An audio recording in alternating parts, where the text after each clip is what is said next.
अस्सलाम वालेकुम students, welcome to CBEL concept based education learning YouTube channel. मैं हमाद अहमद आपका ट्यूटर। आज इस वीडियो में हम जिस क्लास के बारे में डिस्कस करने लगे हैं उस क्लास का नेम है FSC पार्ट 1, जिसे आप इंटरमीडिएट पार्ट 1 भी बोल सकते हो। आज इसका जो सब्जेक्ट करेंगे वो है केमिस्ट्री।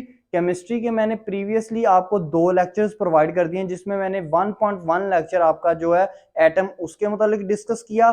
इसके अलावा 1.1 का जो सब टॉपिक था वो था एविडेंस ऑफ एटम, जिसे 1.1.1 कहते हैं, वो मैंने आपसे डिस्कस किया।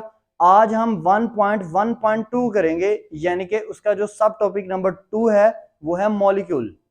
आज मॉलिक्यूल के बारे में डिस्कस करते हैं कि मॉलिक्यूल क्या होता है, डेफिनेशन डिस्कस करेंगे, इसके टाइप्स डिस्कस करेंगे और एंड पे आपको होमन के बारे में थोड़ा सा बताऊंगा। सो स्टूडेंट्स, हमने प्रीवियस वीडियोस में जो एटम के बारे में डिस्कस किया, मॉलिक्यूल को डिस्कस करने से पहले थोड़ी सी ये चीज सुनिएगा, एटम को हमने क्या डिस्कस किया।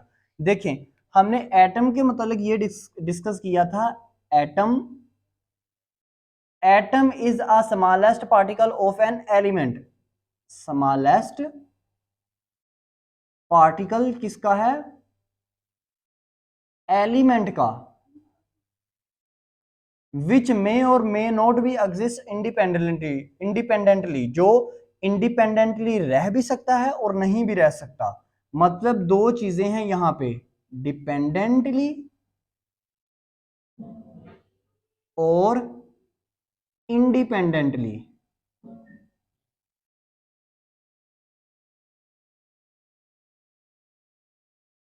अब देखो स्टूडेंट्स, एक बात सुनो, हमने पीछे डिस्कस ये किया था कि एटम जो है ना वो किसी भी एलिमेंट का स्मॉलेस्ट पार्टिकल है, जो कि आजादाना रह सकता है और आजादाना नहीं भी रह सकता। हाँ, एलिमेंट कितने हैं आपके पास? टोटल 118। उसमें से 6 एलिमेंट ऐसे थे जिनको हम नोबल गैसेस कहते हैं, वो इंडिपेंडेंटली रह सकते थे। मिसाल के तौर पर उन 6 में आपके पास क्या आ जाता है? Helium, He, Xe, Kr, krypton, xenon, ये आपके पास सारे क्या आ जाएंगे? Noble gases 6। और इसके अलावा जितने भी एलिमेंट्स थे 112, वो आपके पास क्या थे? Like hydrogen, oxygen, nitrogen, sulphur, carbon, chlorine, ये सारे आपके पास क्या थे? ये डिपेंडेंट एलिमेंट थे, या डिपेंडेंट एटम भी हम इसको बोल सकते हैं। इसका क्या ताल्लुक है हमारे आज के टॉपिक से, अभी आपके सामने डिस्कस करते हैं। चलें जी, मॉलिक्यूल की सबसे पहले डेफिनेशन को डिस्कस करते हैं।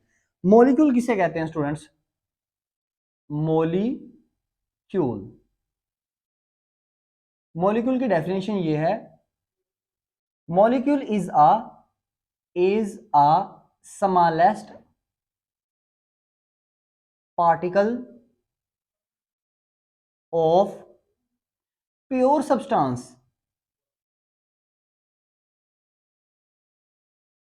which exist independently, which exist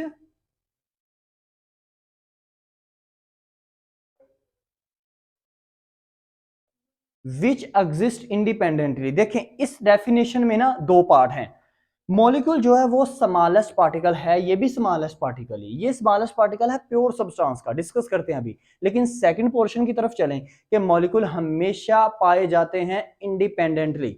ये तो हमें पता चल गया कि मॉलिक्यूल जो है वो हमेशा किस फॉर्म में पाए जाते हैं? इंडिपेंडेंटली, आजादाना पाए जाते हैं, मतलब ये कभी किसी के ऊपर डिपेंड नहीं करते। ठीक है स्टूडेंट्स, अब ये स्मॉलेस्ट पार्टिकल किसके हैं? Pure substance. Means pure substance में 2 चीजें आती हैं, एक आपका आ जाता है एलिमेंट, और सेकंड आपका आ जाता है स्टूडेंट्स कंपाउंड।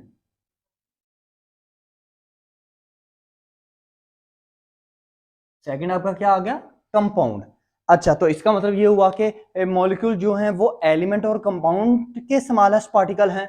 जी बिल्कुल ठीक है, लेकिन अगर मैं ये कहता हूं, अब दो क्वेश्चंस हैं मेरे। अगर मैं ये कहता हूं कि मॉलिक्यूल जो है वो एलिमेंट का स्मॉलेस्ट पार्टिकल है, तो एलिमेंट का अगर स्मॉलेस्ट पार्टिकल है तो एलिमेंट तो दो तरह के थे, एक था आपके पास डिपेंडेंट, एक था इंडिपेंडेंट। तो मॉलिक्यूल तो हमेशा इंडिपेंडेंट होता है, तो मैं ये कैसे कह सकता हूं कि एलिमेंट जो है वो मॉलिक्यूल जो है वो एलिमेंट का स्मॉलेस्ट पार्टिकल है। नंबर वन क्वेश्चन मेरा ये रहा। सेकंड क्वेश्चन सुनिएगा। सेकंड क्वेश्चन मैंने ये आपसे बोलना है कि अगर तो मैं ये कहूं कि मॉलिक्यूल स्मॉलेस्ट पार्टिकल है कंपाउंड का, तो कंपाउंड किससे मिलकर बनते हैं? कंपाउंड जब दो या दो से ज्यादा एलिमेंट्स कंबाइन होते हैं तो वो एक तीसरी चीज बनाते हैं, उसको कहते हैं कंपाउंड। तो कंपाउंड एक्चुअल में इनडायरेक्टली किससे मिलकर बना है? एलिमेंट से मिलकर बना है। तो एलिमेंट फिर भी दो किस्म के होते हैं, क्या? डिपेंडेंट और इंडिपेंडेंट। तो मॉलिक्यूल तो हमेशा इंडिपेंडेंट होते हैं, ये अभी मैंने आपसे कंडीशन डिस्कस की। तो इसका मतलब है ये चीज, अगर मॉलिक्यूल जो है वो एलिमेंट ही है, एलिमेंट का ही स्मॉलेस्ट पार्टिकल है, तो हम मॉलिक्यूल को एटम भी तो कह सकते हैं। फिर एटम और मॉलिक्यूल के अंदर क्या डिफरेंस हुआ? आपके मन में ये क्वेश्चंस आ रहे हैं ना? अभी देखिए इनका सॉल्यूशन। स्टूडेंट्स, एलिमेंट दो तरह के होते हैं। एलिमेंट दो तरह के होते हैं, एक होते हैं एटॉमिक एलिमेंट्स, एक होते हैं मोलेकुलर एलिमेंट्स। मोलेकुलर जिसे मॉलिक्यूलर एलिमेंट्स भी हम बोल सकते हैं। एटॉमिक एलिमेंट्स, अब देखते जाइएगा ध्यान से स्टूडेंट्स, मेरी बातों को आपने समझना है। एटॉमिक एलिमेंट और दूसरे आपके पास क्या होते हैं? मोलेकुलर, यानी कि मॉलिक्यूलर एलिमेंट्स। ठीक है स्टूडेंट्स। इसी तरह स्टूडेंट्स कंपाउंड भी दो तरह के होते हैं, एक आपके पास होते हैं मोलेकुलर कंपाउंड यानी कि मॉलिक्यूलर कंपाउंड, एक आपके पास है मोलेकुलर कंपाउंड, दूसरे आपके पास आ गए आयोनिक कंपाउंड।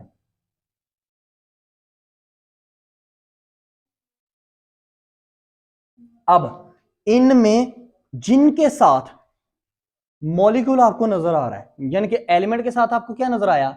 Molecular element. ये आपके क्या होंगे?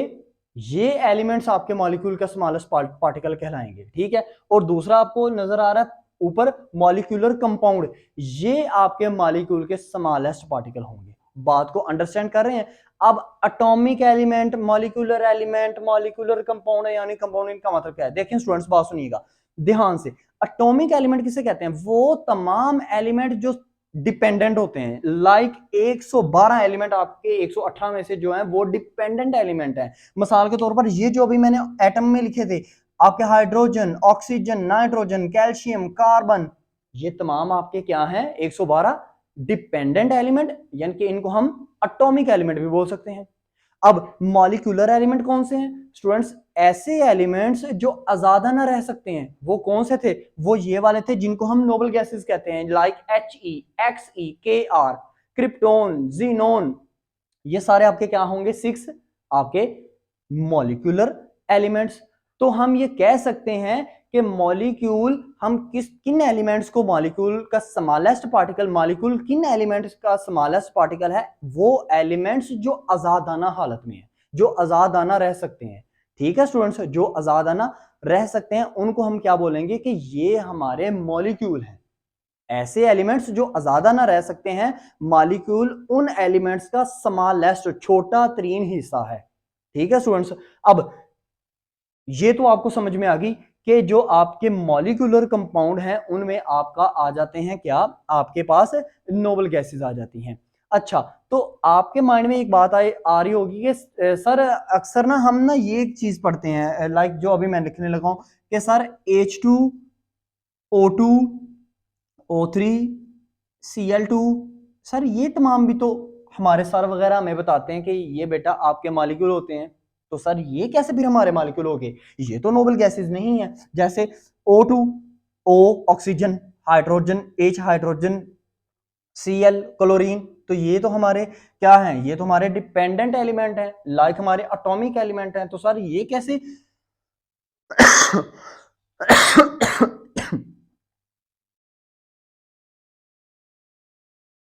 तो सर ये कैसे हमारे मॉलिक्यूल कहलाएंगे? यानी कि ये कैसे, वो सर हमें बता देते हैं कि ये बेटा आपके मॉलिक्यूल हैं।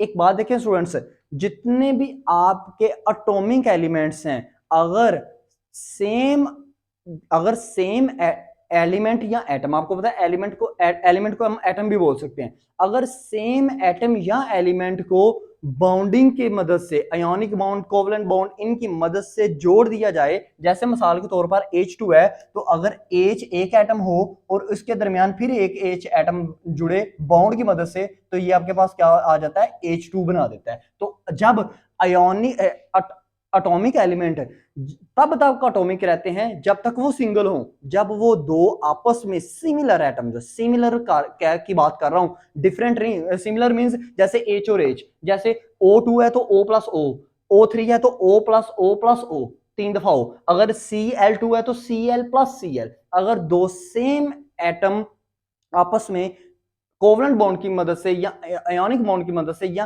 कोऑर्डिनेट कोवलेंट बॉन्ड की मदद से आपस में कंबाइन हो जाएं और तीसरी चीज बना दे, वो तीसरी चीज को हम क्या कहते हैं, मॉलिक्यूल। यानी कि आप ये बोल सकते हो कि मॉलिक्यूल आपका जो मोलेकुलर आपके या मॉलिक्यूलर जो आपके एलिमेंट्स हैं वो नोबल गैसेस के अलावा एटॉमिक एलिमेंट भी हो सकते हैं। कब? जब दो सेम एटॉमिक एलिमेंट्स आपस में बॉन्ड बनाएं और बॉन्ड बना के वो मॉलिक्यूल की शक्ल अख्तियार कर लें। यहां तक आपको कंसेप्ट समझ में आ गया। अब हम कंपाउंड में किसको हम बोलेंगे कि वो हमारा मॉलिक्यूल है। मॉलिक्यूलर कंपाउंड कौन से होते हैं, कौन से कंपाउंड ऐसे हैं जो मॉलिक्यूल जिनका स्मॉलेस्ट पार्टिकल मॉलिक्यूल है, ठीक है, तो वो होंगे हमारे मोलेकुलर कंपाउंड्स यानी मॉलिक्यूलर कंपाउंड्स। उसमें क्या आ जाएगा आपके पास, उसमें आपके पास आ जाएगा मॉलिक्यूलर कंपाउंड में आपके पास एग्जांपल्स आ सकती हैं H2O, C6H12O6 यानी कि जिसको हम ग्लूकोज कहते हैं, इसके अलावा H2SO4, ये चीजें। अब देखो स्टूडेंट्स, यहां पे आपने एक चीज आपने अंडरस्टैंड करनी है, जो आयोनिक कंपाउंड है ना, जो मैंने सेकंड कैटेगरी लिखी कंपाउंड के अंदर, जो आयोनिक कंपाउंड है ये आपके कभी भी मॉलिक्यूल नहीं बनाते। इसकी वजह क्या है, क्योंकि आयोनिक का आयन का जो टॉपिक है वो इसके बाद होगा टॉपिक, तो ये एक्चुअल में है ही आयन, तो आयोनिक कंपाउंड है, इससे आपका कोई लिंक नहीं है। अभी तक आपने ये समझा कि मॉलिक्यूल स्मॉलेस्ट पार्टिकल किसका, प्योर सब्सटेंस का। प्योर सब्सटेंस मींस एलिमेंट और कंपाउंड। एलिमेंट में भी जो मॉलिक्यूल है वो स्मॉलेस्ट पार्टिकल है किसका, मॉलिक्यूलर एलिमेंट्स का। और कंपाउंड में मॉलिक्यूल जो है वो स्मॉलेस्ट पार्टिकल किसका है, वो मॉलिक्यूलर कंपाउंड का स्मॉलेस्ट पार्टिकल है। हाँ, एक molecule smallest particle atomic element का बन सकता है अगर दो सेम एटॉमिक एलिमेंट्स जैसे H और H है, अगर वो दोनों आपस में कंबाइन हो जाएं, बॉन्ड बनाएं, कोवलेंट बॉन्ड या आयोनिक बॉन्ड की मदद से या कोऑर्डिनेट कोवलेंट बॉन्ड की मदद से वो बॉन्ड बनाएं, और बॉन्ड बनाकर जब वो एटम्स मिक्सअप होकर बॉन्ड बनाते हैं, बॉन्ड बना के जब वो एक और शक्ल अख्तियार कर लेते हैं, उसको हम मॉलिक्यूल बोल सकते हैं। यानी कि एटॉमिक एलिमेंट भी तब मॉलिक्यूलर एलिमेंट में कन्वर्ट होंगे जब वो बॉन्ड बनाएंगे आपस में, और ये सेम होने चाहिए, सेम तरह के एटम हमेशा आपस में बॉन्ड बनाए, तब वो मॉलिक्यूल एलिमेंट में कन्वर्ट हो सकते हैं। अभी तक आपने डेफिनेशन को सीखा। अब इसके बाद हम करते हैं इसकी कैटेगरीज, या इसको क्लासिफिकेशन ऑफ मॉलिक्यूल भी बोल सकते हो, काइंड्स ऑफ मॉलिक्यूल भी बोल सकते हो, आप इसको टाइप ऑफ मॉलिक्यूल भी बोल सकते हो। मैं आपको सारी सिचुएशंस बताते जा रहा हूं। स्टूडेंट्स, अब हम बात करते हैं हमारी मॉलिक्यूल की क्लासिफिकेशन, या मॉलिक्यूल की टाइप्स, या मॉलिक्यूल की काइंड्स। तो स्टूडेंट्स, हम क्या करने लगे हैं, काइंड्स या क्लासिफिकेशन ऑफ मॉलिक्यूल।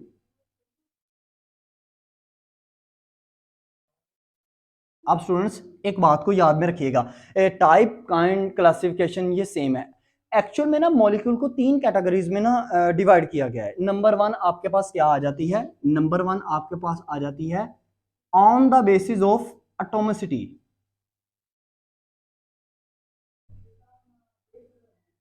एटॉमिसिटी, पहली बात करते हैं on the basis of atomicity. Atomicity के लिहाज से मॉलिक्यूल की कितनी टाइप्स हैं, पहले ना ये चीज समझो। एटॉमिसिटी किसे कहते हैं, अक्सर ये भी पेपर में ना वो पूछ लेता है। देखो, एटॉमिसिटी का मतलब होता है एक मॉलिक्यूल में पाए जाने वाले एटम्स की तादाद। Atomicity means number of atoms were present in a molecule. एक मॉलिक्यूल में कितने एटम्स पाए जाते हैं वो उसका क्या कहलाती है, एटॉमिसिटी। ठीक है स्टूडेंट्स, जैसे मिसाल के तौर पर आपके पास अगर मैं लिखूं तो मैं लिख देता हूं H2O, तो इसमें कितने एटम्स पाए जाते हैं, हाइड्रोजन के 2 और ऑक्सीजन का 1 है, 3 एटम्स पाए जाते हैं। इसका मतलब है इस मॉलिक्यूल में 3 एटम्स हैं। ठीक है, अगर मैं बात करूं H2 की, तो H2 अगर एक मॉलिक्यूल है तो इसमें कितने एटम पाए जाते हैं, हाइड्रोजन के सिर्फ 2 एटम्स पाए जाते हैं, तो इसके मॉलिक्यूल के अंदर एटम्स कितने हैं, 2 है। तो इसको आप बोलोगे एटॉमिसिटी। अब एटॉमिसिटी में आपके कितने मॉलिक्यूल्स की टाइप्स आती हैं? नंबर 1 स्टूडेंट्स आपके पास है मोनो एटॉमिक मॉलिक्यूल। अब मोनोटॉमिक मॉलिक्यूल वो मॉलिक्यूल्स जिसमें एटम की सिर्फ एक तादाद होती है, सिर्फ एक एटम पाया जाता है, वो आपके पास कौन सा है? जरा गौर करो तो जितने भी नोबल गैसेस हैं उनके अंदर एटम सिर्फ एक होता है। लाइक ये देखिएगा अभी फॉर एग्जांपल XE सिर्फ एक एटम है, HE सिर्फ एक एटम है, Kr क्रिप्टोन, जीनोन, ये तमाम आपके पास क्या कहलाते हैं? Mono atomic molecule. ठीक है स्टूडेंट्स, ऐसे मॉलिक्यूल्स जिनमें एटम की तादाद एक होती है। इन डेफिनेशंस को आप अपने वर्ड्स में भी लिख सकते हो, पेपर में ये कंफ्यूज मत होइएगा कि जो बुक में लिखा हुआ है हमने एग्जैक्ट ऐसे ही मैच करनी है, नहीं, मैंने एग्जांपल भी अपने पास है, आपको बता रहा हूं, आप इन चीजों को नोट डाउन करते जाएं। अब इसके बाद जो सेकंड टाइप आती है on the basis of atomicity, उसमें मॉलिक्यूल कौन से आते हैं आपके पास? Poly atomic molecule, poly atomic molecule. अब देखो पॉलीएटॉमिक मॉलिक्यूल किसको कहेंगे स्टूडेंट्स? वो तमाम मॉलिक्यूल्स जिनमें एटम एक से ज्यादा होते हैं, वो तमाम मॉलिक्यूल जिनमें एटम एक से ज्यादा होते हैं। फॉर एग्जांपल हम एग्जांपल पे अगर चलें इसकी तो देखो लाइक H2O, चलो इसकी बात करते हैं, तो इसमें कितने एटम हैं? 3 एटम हैं, तो इसको आप ट्राई एटॉमिक मॉलिक्यूल भी बोल सकते हो। ये ट्राई है ना, 3 है, तो ट्राई एटॉमिक मॉलिक्यूल भी बोल सकते हो, जो कि आपने 9th क्लास में ना फर्स्ट चैप्टर जो है उसके एंड पे अगर आप जाएं तो आपको टाइप्स ऑफ मॉलिक्यूल का एक लॉन्ग क्वेश्चन था, उसके अंदर आपको तमाम ये एक्सप्लेन किए गए थे, मोनोटॉमिक, ड्राई, ट्राई, इस तरह ये सारे। ठीक है, तो अब देखो ये ट्राई एटॉमिक मॉलिक्यूल है, लेकिन ये एक से बड़ा है, एक से एटम की तादाद ज्यादा है, तो आप इसको पॉलीएटॉमिक मॉलिक्यूल कहोगे। अब इसके बाद देखें और कोई एग्जांपल ले लेते हैं, जैसे कि देखो C6H12O6 यानी कि ग्लूकोज। अब इसमें कितने हैं? 12 और 12 24। अब इसमें 24 हैं, एक से ज्यादा है, तो ये पॉलीएटॉमिक मॉलिक्यूल कहलाते हैं। यानी कि स्टूडेंट्स आप ये कह सकते हो कि पॉलीएटॉमिक मॉलिक्यूल में डाइएटॉमिक मॉलिक्यूल, ट्राइएटॉमिक मॉलिक्यूल और टेट्राटॉमिक मॉलिक्यूल, ये तीनों किस में आते हैं? पॉलीएटॉमिक मॉलिक्यूल में। अब ये मैंने on the basis of atomicity में आपको मॉलिक्यूल की क्लासिफिकेशन बता दी, काइंड्स बता दी या टाइप्स बता दी। अब नेक्स्ट अपना जो इसके अंदर क्लासिफिकेशन की कैटेगरी है उसमें हम चलते हैं on the basis of nature of atom. अगर नेचर ऑफ एटम की बात करें स्टूडेंट्स, नेचर ऑफ एटम, अब देखिए स्टूडेंट्स बात को समझिएगा, नेचर ऑफ, नेचर मींस फितरत। ठीक है, तो फितरत या तो सेम होती है या डिफरेंट होती है। ठीक है, अब सेम या डिफरेंट, फितरत मींस सेम या डिफरेंट, किसी को अगर नहीं याद रहता on the basis of nature of atom, तो ये बात इस तरह आपने याद रखनी है कि एक चीज सेम होती है, फितरत सेम होती है या थोड़ी सी चेंज होती है। अब देखो इसमें पहला क्या आ जाएगा आपके पास? आपके पास पहला आ जाएगा होमोजीनियस,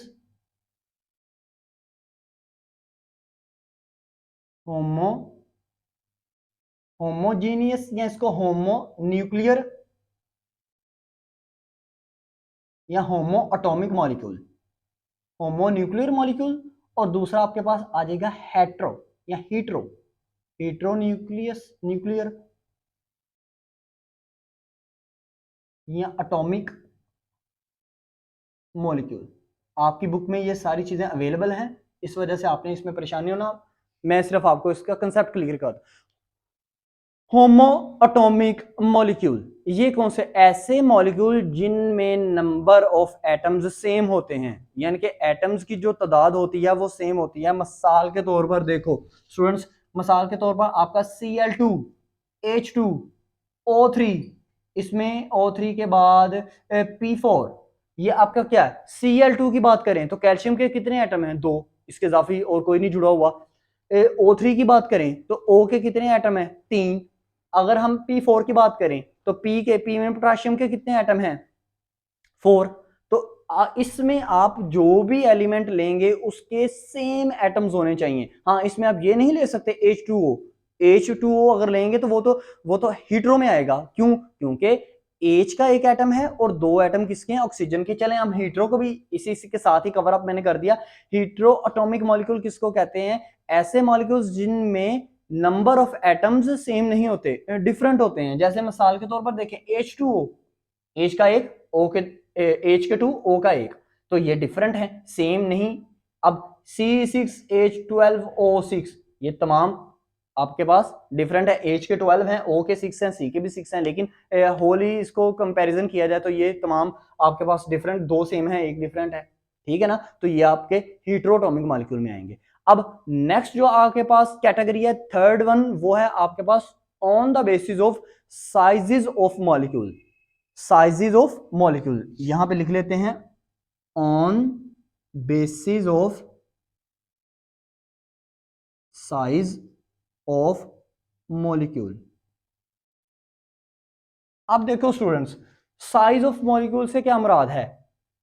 इसमें दो तरह की कैटेगरीज आपसे वो शेयर करता है। एक करता है आपके पास macro, MACRO, macro atomic molecule, और दूसरा आपके पास MICRO, माइक्रो एटॉमिक मॉलिक्यूल। एक आपके पास आ गया माइक्रो, MI वाला, और MA वाला, मैक्रो। अब माइक्रो एटॉमिक मॉलिक्यूल किसे कहेंगे? ऐसे मॉलिक्यूल्स जिनका साइज स्मॉल होता है, जिनका साइज स्मॉल होता है उनको आप क्या बोलोगे? Micro atomic molecule. और मैक्रो किसको बोलोगे? चलें इसमें पहले एग्जांपल्स आपसे डिस्कस कर देता हूं। मिसाल के तौर पर स्टूडेंट्स सुनिएगा, माइक्रो में आपके पास क्या आ जाएगा? H2O, MICRO वाले में, ठीक है, H2O, फिर C6H12O6, इसके बाद क्या आ जाएगा आपको? H2SO4। ये आपके पास किसकी एग्जांपल आ जाएगी? माइक्रो की, MICRO, माइक्रो एटॉमिक मॉलिक्यूल में इनका साइज स्मॉल होता है, इन मॉलिक्यूल्स का साइज स्मॉल होता है। अब मैक्रो की अगर हम बात करें, मैक्रो ऐसे मॉलिक्यूल्स जिनका साइज बहुत बड़ा होता है। जैसे मिसाल के तौर पर डायमंड, ग्रेफाइट, डायमंड ग्रेफाइट, होमोग्लोबन, आपके पास क्लोरोफिल, ये क्या है? प्रोटीन, इंसान के जिस्म में प्रोटीन, लिपिड्स, कार्बोहाइड्रेट्स, ये तमाम क्या हैं? ये आपके micro, MACRO, macro atomic molecule में ये पाए जाते हैं। इनका साइज काफी होता है। अब यहाँ पे ना स्टूडेंट्स अक्सर ये कंफ्यूज होते हैं, वो कहते हैं कि ये तो एक रटा हुआ ना, कि हम ये कैसे हम कह सकते हैं कि H2O एक छोटा है और जो हमारे पास डायमंड है या ग्रेफाइट है वो साइज में लेंथ ही है। यहाँ पे स्टूडेंट्स एक बात अपने माइंड में रखिएगा। अब स्टूडेंट्स ये आप कैसे पता चलता है कि जो माइक्रो है, जैसे H2O है, ये हमारा छोटा है साइज में मॉलिक्यूल, और डायमंड या ग्रेफाइट वगैरह ये लेंथ ही है। इसमें एक चीज देखें, अगर किसी मॉलिक्यूल का मॉलिक्यूलर मास 10,000 या इससे कम हो, 10,000 या इससे कम हो, तो याद रखिएगा वो हमेशा माइक्रो एटॉमिक मॉलिक्यूल आपके कहलाएंगे, माइक्रो मॉलिक्यूल आपके कहलाएंगे। ठीक है स्टूडेंट्स, वो आपके कौन से मॉलिक्यूल कहलाएंगे? माइक्रो मॉलिक्यूल आपको कहलाएंगे, क्योंकि इनका जो AMU है वो 10,000 या 10,000 से कम है। अगर किसी मॉलिक्यूलर मैस, किसी भी मॉलिक्यूल का मॉलिक्यूलर मैस 10,000 से अबव हो, तो वो आपके किस कैटेगरी में आएंगे? मैक्रो एटॉमिक मॉलिक्यूल में आएंगे, मैक्रो मॉलिक्यूल में आएंगे। ये आपको मैंने कैटेगरी से बता दिया कि आपके मॉलिक्यूल जो हैं वो कैटेगरी वाइज, साइज वाइज आपको बता दिया, आपको नेचर वाइज बता दिया, और एटॉमिसिटी के लिहाज से आपको बता दिया। इसके बाद जो लास्ट चीज है स्टूडेंट्स, वो आपके पास आ जाती है होमोग्लोबन। देखें स्टूडेंट्स, इसके बारे में छोटी सी चीज बस आपसे मैंने डिस्कस करनी है। होमोग्लोबन किसे कहते हैं? देखो आप, होमोग्लोबन एक्चुअल में ये मैक्रो मॉलिक्यूल है, मैक्रो बड़ा मॉलिक्यूल है, ठीक है। होमोग्लोबन के बारे में दो चीजें आपने अपने माइंड में रखनी है। आपके जिस्म में जितना भी खून है, ये खून के अंदर जो प्रोटीन है वो होमोग्लोबिन ग्लोबन की वजह से है, ठीक है। और दूसरा स्टूडेंट्स, आप जब अपने लंग से, फेफड़ों से जब आप ऑक्सीजन लेते हैं और पूरे बॉडी में उस ऑक्सीजन को भेजते हैं, और वो भी जो सारा अमल है वो होमोग्लोबिन की मदद से काम करता है, ठीक है स्टूडेंट्स। ये आपको थोड़ा सा मैंने आइडिया देना था होमोग्लोबिन की मदद से।